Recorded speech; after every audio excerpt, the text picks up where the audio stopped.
été utilisé par des journalistes et politiciens pendant la décennie noire, choisir entre la peste et le choléra.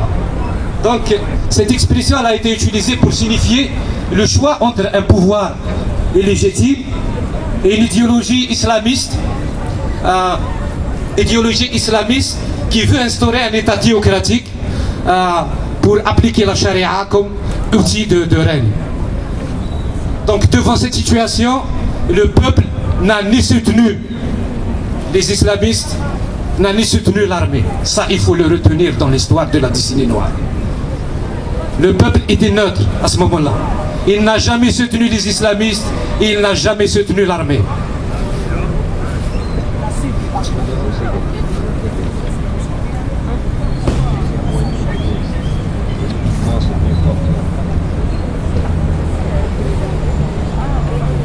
Ce qu'il faut savoir aussi, c'est que c'est ce pouvoir-là qui a soutenu, qui a financé et qui a donné les moyens à ce mouvement intégriste pour exister.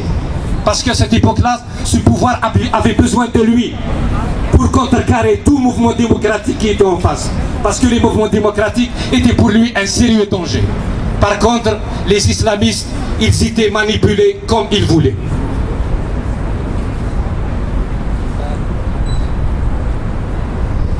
Mais un jour, l'élève a voulu dépasser son maître et devenir le maître.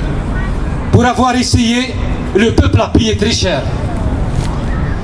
Aujourd'hui, le peuple réclame un État civil, démocratique et de droit, respectueux des libertés individuelles et collectives.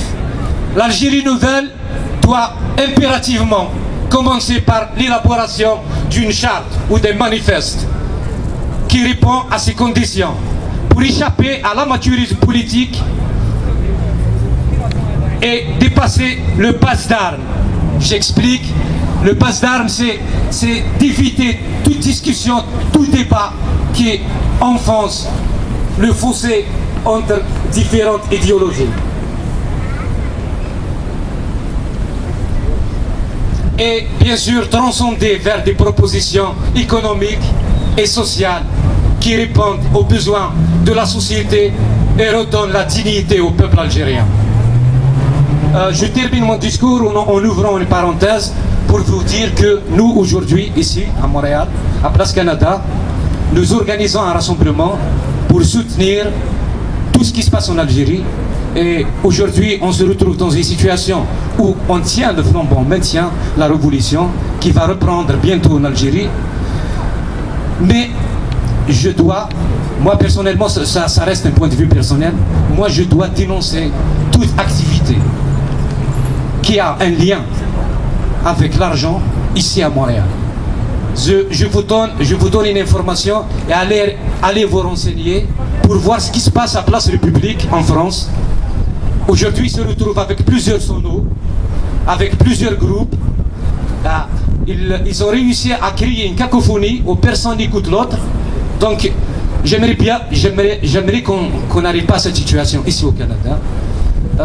On respecte toute autre action, mais on demande à ces gens-là de respecter ce rassemblement. Et merci à tous comme ça. Merci bien.